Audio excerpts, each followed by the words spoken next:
বিসমিল্লাহির রহমানির রহিম।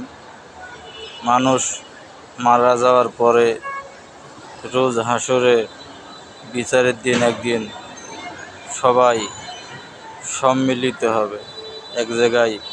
সবাইকেই আল্লাহর সামনে দাঁড়িয়ে হিসাব দিতে হবে।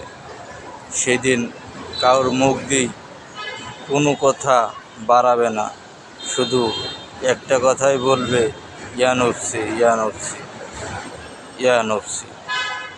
তারপরেও মানুষ এখন এত অহংকার করে, এত মানুষের সাথে খারাপ ব্যবহার করে, মানুষের সাথে মানুষের এত ঝই ঝগড়া, মানুষের সাথে মানুষের সুসম্পর্ক নাই, মানুষের সাথে দুর্নীতি করে, মানুষের পেটে লাথি মারে। সাধারণ মানুষ যারা আছে তাদেরকে অবজ্ঞা করে কিছু কিছু দুর্নীতিবাজ ধনী। আল্লাহ তাআলা এদের হেদায়েত দান করুন। বাংলাদেশের সকল মানুষ যেন শান্তিতে বসবাস করতে পারে।